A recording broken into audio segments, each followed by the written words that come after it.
Hallo ihr Lieben, heute geht es weiter mit dem Vintage Flower Fairies Journal. Und zwar möchte ich da als erstes das Cover machen. Dieses Bild hatte ich ja schon mal gezeigt, dieses Bild möchte ich vorne drauf haben. Dies ist noch Krams, mit dem ich das dekorieren möchte. Das sind die Signaturen, die färben wir auch gleich noch ein bisschen ein. Und dieses ist, das ist so ein Platzdeckchen oder sowas, das hatte ich auch schon gezeigt. Das möchte ich als allererstes mit ein bisschen Tee noch einfärben. Ich habe hier tatsächlich von gestern auch noch ein bisschen Teerest über. Trinke also teilweise auch Tee.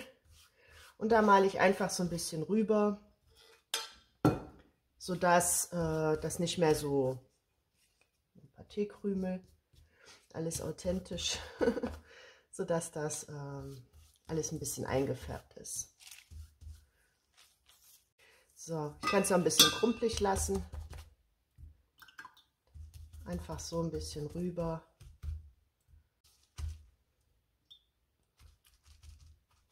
Und dann habe ich noch so ein bisschen Kaffeewasser über.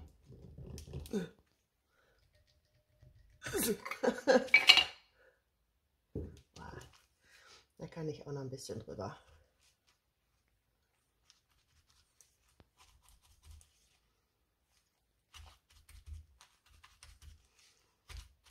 Okay, das lassen wir jetzt einfach mal ein bisschen trocknen und in der Zwischenzeit, muss ich gerade mal ein bisschen trocken machen.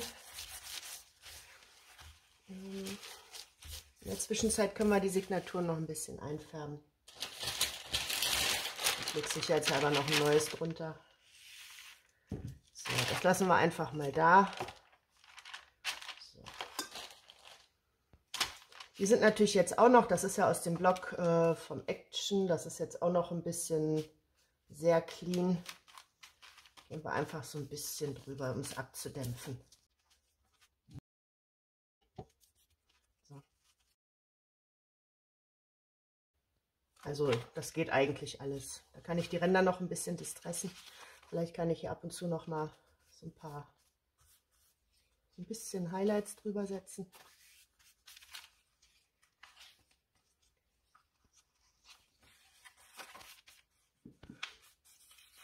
Einfach so zufällig ein bisschen rüber, dass da noch ein bisschen was ist. Und das mache ich jetzt mit den anderen beiden Signaturen auch noch. Das ist jetzt soweit getrocknet. Wenn ich jetzt die Signaturen hier rauflege, dann sieht man, hier ist ja die Mitte, dass dieses Platzdeckchen viel zu groß ist. Jetzt ist das aber schade, hier irgendwie auf eine der Blumen zu verzichten. Das heißt, ich hätte ja diese kleine Blume hier vorne. Ich möchte gern den Rand erhalten. Und dann würde ich ja hier hinten diese abschneiden. Und da ich das schade finde, mache ich das dann einfach so, dass man das Cover hier umklappen kann. Und dann kann man hier die Bindung befestigen und dann hier außen rumwickeln. Hier oben würde ich jetzt abschneiden und würde aber diesen Rand nehmen und hier unten, also hier oben rannähen, ne, sodass ich am besten hier mit der Blumenborte. Also dieses Stück hier, können wir ja gleich mal machen. Ich brauche ja ein bisschen zum Nähen, also etwas länger. So.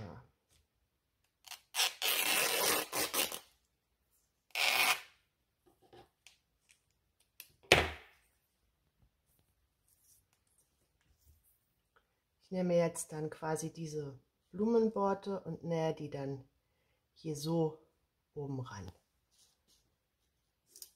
Und weil dieser Stoff ja ziemlich lappig und dünn ist, werde ich das noch ein bisschen verstärken von hinten.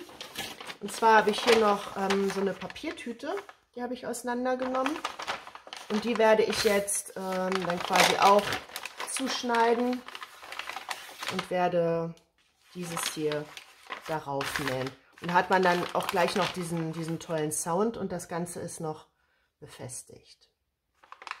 Jetzt überlege ich aber, da müsste ich eigentlich erst das, hier diese Coverplate, wie heißt das auf Deutsch, quasi erst befestigen, auf diesem Stoff festnähen, damit ich hier die Nähte habe. Und wenn ich das dann hier quasi insgesamt außenrum nähe auf diese Seite, dann habe ich es hier glatt. Das mache ich so. Ich möchte dieses ausschneiden, so wie bei dem Regenbogen Journal auch. möchte das dahinter legen. Ne, vielleicht mache ich es auch wieder schräg. Und dann möchte ich das Ganze hier noch so ein bisschen, also das schneide ich ja aus. Mache das hier außen drum. Dieses noch. Und dann in die Ecke einen Knopf. Eine kleine Planänderung wegen Gedankenfehler. Ich habe das hier soweit genäht, also das kommt gleich, ja, wird hier ja noch befestigt mit dem Papier, ne? Also das sieht man gleich nicht mehr. So, jetzt hatte ich mir überlegt, dass ich hier das Cover drauf mache, also dieses Dings hier drauf machen möchte, aber ich hatte ja eigentlich vor, das hier hinterher umzuschlagen. Und wenn ich das aber hier raufklebe mit dem ganzen Gedöns, dann sieht man von den Blumen nichts mehr. Also mache ich das so, man schlägt dann nicht am Schluss so ein, sondern man schlägt dann so ein. Ne? Und dann mache ich hier jetzt quasi das hier alles drauf. Und dann nähe ich hinterher dieses hier auf das Papier, sodass das alles schön befestigt ist. Ich habe das jetzt so aufgenäht, wie ich mir das vorstelle. Ich habe also hier die Karte am Rand direkt mit einem Geradstich aufgenäht und dieses hier mit einem Zickzackstich, ne, hier. Und den Knopf selber, den habe ich hier auch noch mal tatsächlich selber aufgenäht, sodass der auch nicht abfallen kann. Ist auch mit einem Doppelknoten, also auch wenn sich die Schleife löst, das ist safe. So, dann werde ich das jetzt so quasi auf die Papiertüte aufnähen, sodass wir dann das Cover fertig haben. Es ist jetzt genäht. Und ich dachte erst so, hier super, schön gerade, läuft ja alles prima, gar kein Problem, ne? Schön glatt. Und dann bin ich rumgekommen und der Rest war dann so. Geht gar nicht. Also ich habe natürlich auch den Fehler gemacht, ich habe es nicht vorher fixiert oder so. Ich weiß auch gar nicht, was ich mir dabei gedacht habe. Aber davon unabhängig, es gefällt mir auch sowieso nicht. So, also sprich, wir machen jetzt kurz einen Prozess. So, wir machen es jetzt einfach kaputt. Geht das? Ja. Und dann werde ich Plan B beschreiten.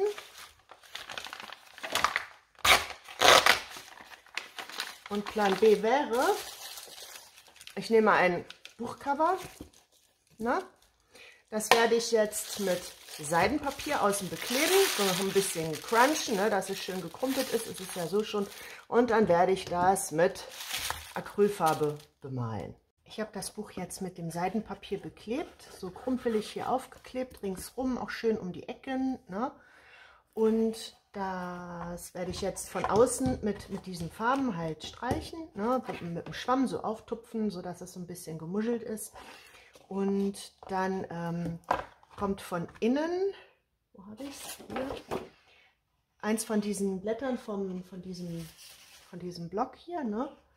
Eins von den Blättern, das werde ich hier durchschneiden und dann wird das hier innen so aufgeklebt werden, damit das hier auch eine schöne Innenseite hat und das kommt hier hin. Ne? Und hier in die Mitte, überlappend, kommt dann das hier. Das ist noch der restliche Streifen, den ich eben von diesem Deckchen über hatte. So, und das ist hier oben auch so schön sauber. Dann kann ich das hier quasi aufkleben. Ne? Hier so, dass das hier noch über die Pappe rüber geht, die ich gleich da noch reinklebe. Und hier unten dann quasi abschneiden. Vorne kommt dann, wenn ihr euch das jetzt gestrichen vorstellt, wird das dann raufgeklebt. Und hinten dieses hier, ne? Das habe ich eben also auch noch da abgerissen. So sieht das Cover dann fertig aus, von vorne. Also hier ist noch so ein bisschen lose, ne, dass das noch so ein bisschen rumflabbeln kann. Dann hier von hinten, ne, da ist dieses Stück von diesem Deckchen noch mit drauf. Und so sieht es dann innen aus. Ich habe das hier noch ein bisschen distressed, ne, damit das nicht so knallweiß dann an den Rand kommt. Und das sind hier jetzt die Signaturen soweit. Also die sind ja noch nicht fertig, ne. Hier kommt natürlich auch noch mehr Spitze hin und alles. Und die kommen dann hier quasi so rein und ein bisschen höher. Das passt hier alles wunderbar. Dann geht es weiter mit den Verzierungen in den 3 Signaturen. Ich habe mir hier eine ziemlich langweilige Seite rausgesucht. Die pimpen wir jetzt erstmal ein bisschen auf, und zwar indem an den Rand so ein bisschen Spitze raufkommt.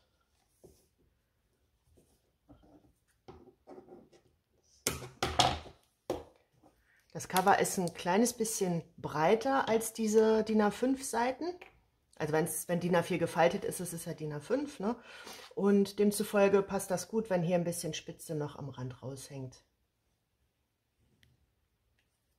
Da ist genug Raum.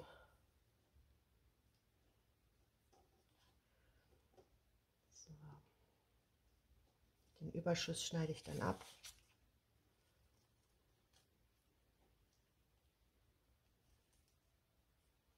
Gut, das lassen wir mal kurz antrocknen.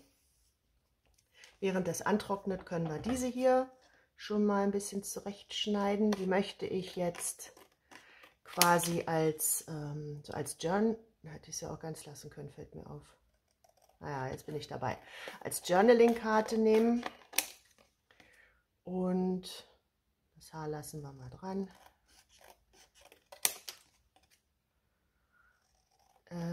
Mit dieser Blume hier möchte ich mir gleich so eine Art Tuckspot machen, sodass die Karte dahinter geklemmt werden kann.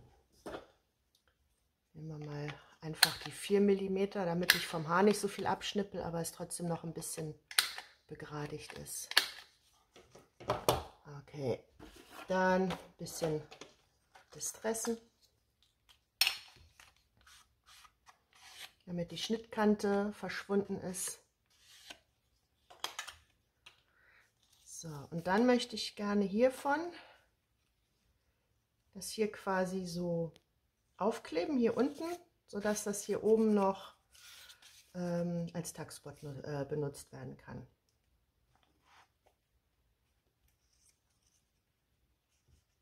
Ich klebe lieber hier.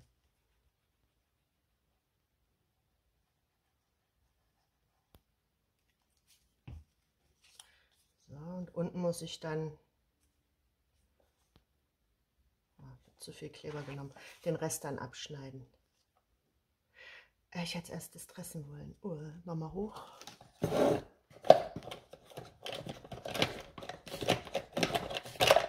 Das gute alte Vintage-Foto in diesem Fall. Das werde ich in diesem Journal jetzt auch öfter benutzen, weil das ja die Vintage-Version wird. Ne? Und dann muss das ja nicht so knallig bunt sein, sondern wird ja alles ein bisschen mehr abgedämpft. Also hier werde ich wahrscheinlich überwiegend dann Vintage-Foto benutzen. Hier das, ich kann es jetzt ja nicht mehr hinlegen. Das Weiß noch ein bisschen abdämpfen. So, wo war jetzt der Kleber da unten? Das jetzt hier so rauf.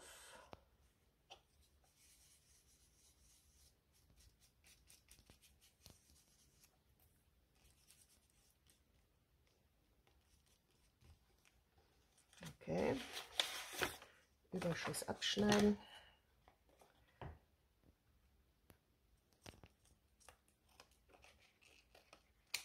Wo ich gerade bei bin, hier oben auch noch.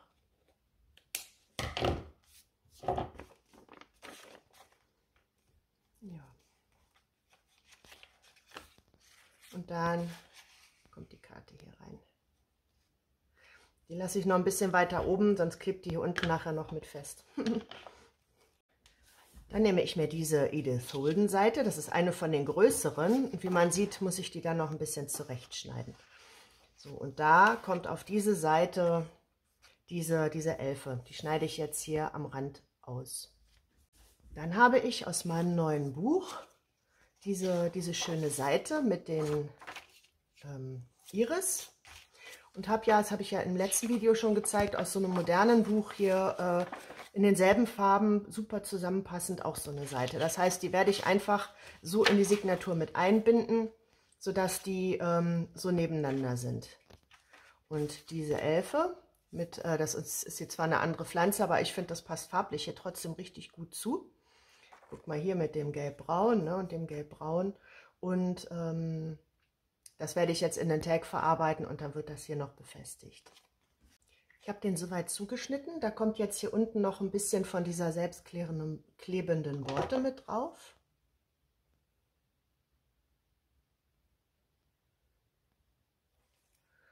So.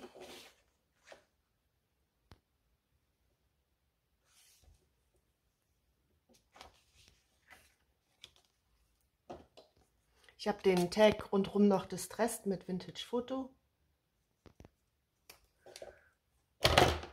So. Oben mache ich noch so ein bisschen von diesem Papiertütengeknüsel mit dran. Von der Seite. So, das tackere ich fest. Mit so einem kleinen Tacker, ne, der liegt auch richtig schön flach an. Reißen wir das ab. Auch ein bisschen distressen. Hier hinten machen wir auch mal, damit das nicht ganz so strahlend weiß ist.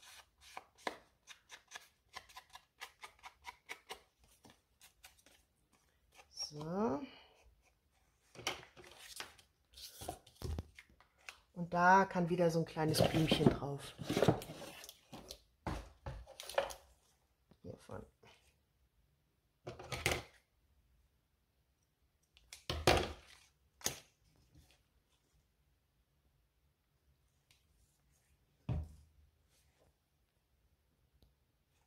Okay, während das trocknet, können wir diese Seite noch ein bisschen abdämpfen, denn das ist ja so eine ganz leicht glänzend, so eine Seidenmatte, aber moderne Seite.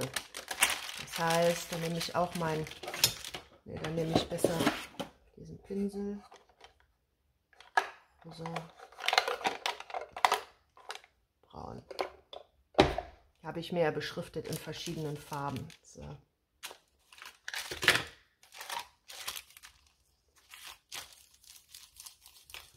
Gehen wir einfach so ein bisschen rüber, damit das ein bisschen mehr zum Vintage-Stil passt.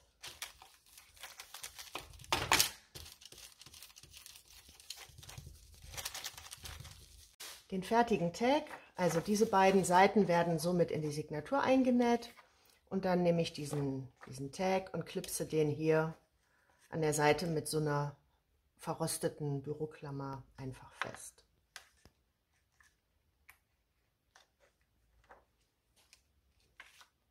Dann habe ich hier wieder eine Karte und von einer Weihnachtskarte, so einen richtig schönen, tollen, festen Umschlag, eigentlich neuwertig. Das schneide ich hier aus, distresse das und klebe es hier einfach drauf. Diese Elfe ist wieder eine von denen, wo rechts und links recht wenig passiert, die man sehr schön in Tagform zuschneiden kann.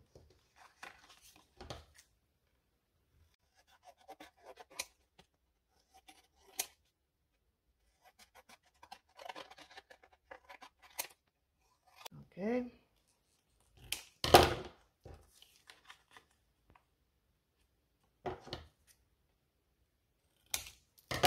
Dann wieder rundherum distressen mit Vintage Foto. So, und mit der habe ich jetzt was anderes vor. Und zwar soll die auf diese Seite, weil ich finde, das passt farblich und vom Feeling und so perfekt dazu. Diese Seite möchte ich mir quasi zuschneiden, sodass sie hier genau reinpasst. Und dann soll das hier unten mit einem Eyelet quasi befestigt werden, sodass man die runterdrehen kann. Diese Elfe möchte ich mir so zurechtschneiden und hier auch wieder als Eckentasche Corner-Tuck quasi aufkleben. Und da möchte ich von diesen Blumen, die farblich da auch ganz toll zu passen, welche vorher ein bisschen abdämpfen mit Distressen und dann hier so kleben. Hier, das müsst ihr euch ja wegdenken. Dann habe ich hier noch einen alten, ziemlich hochwertigen Briefumschlag in einer tollen Farbe. Den möchte ich in der Mitte falten. Und hier so quasi aufschneiden, sodass ich dann, wenn ich das in eine Signatur einbinde, hier einen Umschlag habe und hier einen.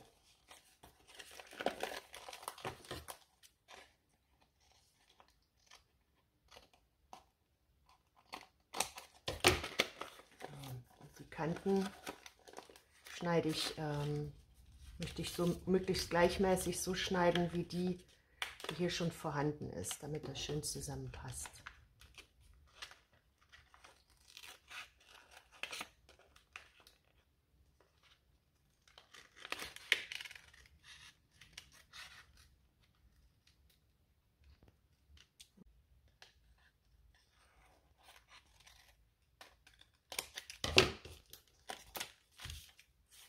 Okay, das hält ja auch ganz gut zu, das kann ich so lassen. Habe ich jetzt quasi 2 Umschläge. Da möchte ich auf den einen dieses Bild drauf machen. Und zwar ist das jetzt aus diesem Buch, ne? Das ist keine von den Karten, das ist aus diesem Complete Flower Fairy Book, das ich euch letztes Mal gezeigt habe. Das schneide ich jetzt hier außenrum ab. Und das klebe ich dann mit Washi Tape so auf, dass man es umblättern kann. Sodass man von beiden Elfen quasi was sehen kann. So, ein bisschen den Rand nur ganz leicht abrunden.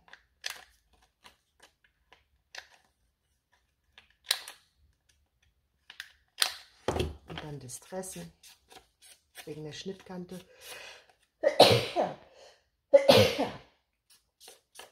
Sorry. Die Heuschnupfensaison geht los. So, und dann klebe ich das hier rauf mit Washi Tape, sodass man das blättern kann. Ups. Oh. Okay, die waren nicht ganz übereinander gedruckt scheinbar.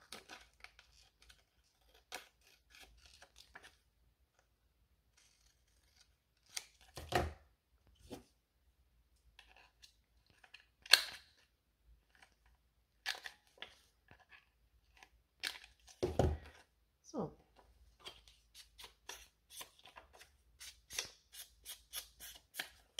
Okay, also so aufgeklebt mit Washi Tape, sodass man es so blättern kann. Auf dieser Seite möchte ich hier dieses hier, das möchte ich reißen.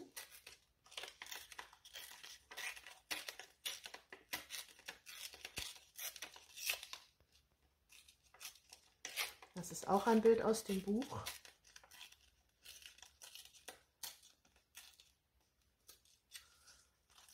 Das möchte ich hier auf diese Seite aufbringen. Und auf diese Seite habe ich das dazu passende Lied. Und dann möchte ich das so aufkleben, dass hier die Mitte genau beim Flap ist, ne? Sodass ich dann quasi hier in der Mitte, das untere Teil klebe ich hier auf und das obere hier, sodass man das so umschlagen kann. Kommen wir zu den Stiefmütterchen. Das möchte ich gerne in eine Signatur, also die Seite aus dem kleinen Buch möchte ich gerne hier in eine Signatur einbinden. Und dazu passend, wenn man diese Seite umgeblättert hat, möchte ich aus dem neumodernen Buch diese Ecke hier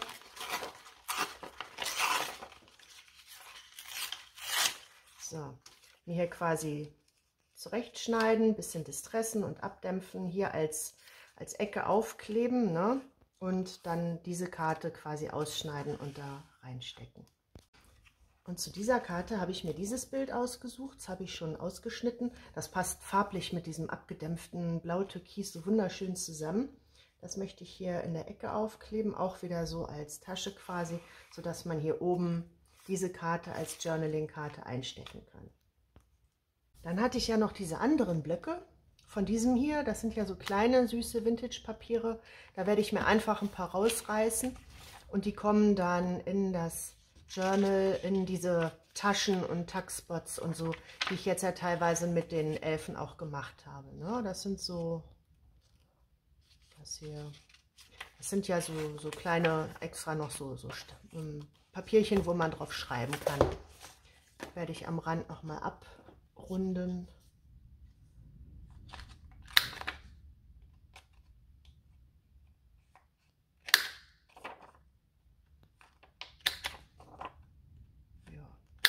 Und dann können die da mit rein. Und dann habe ich ja noch diese Blöcke, dann wollen wir sie ja auch benutzen. So, da habe ich mir von diesem dieses Blatt rausgerissen und von dem dieses Blatt. Und da möchte ich einfach noch ein paar Umschläge von machen. Den habe ich schon fertig. Machen wir mal einen zusammen. Ich nehme mir immer meine Schneidematte und lege das so einigermaßen gerade hin. Ob es so ganz perfekt ist, interessiert mich eigentlich dann auch weniger. So, ne? Dann knicke ich hier, hatte ich eben schon mal leicht angefangen. Das knicke ich hier so ein. Und oben, ne, das ist so quasi der Flap. Dann knicke ich die ein, sodass das so 1 Zentimeter über der Faltung ist.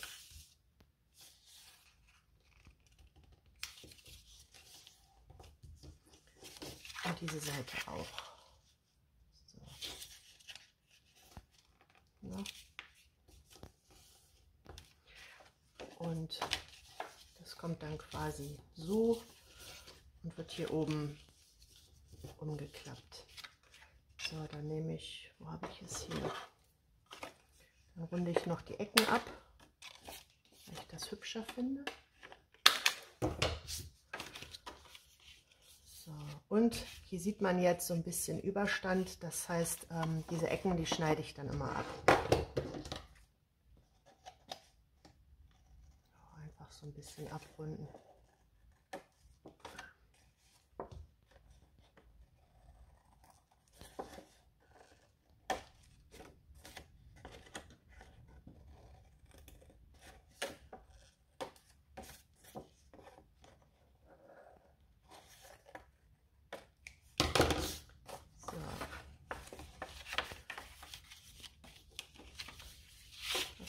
Flap. Machen wir es so. Jetzt brauche ich quasi nur noch hier und hier zusammenzukleben. Ne? Prittstift, kleine Linie, zukleben, Überschuss abwischen.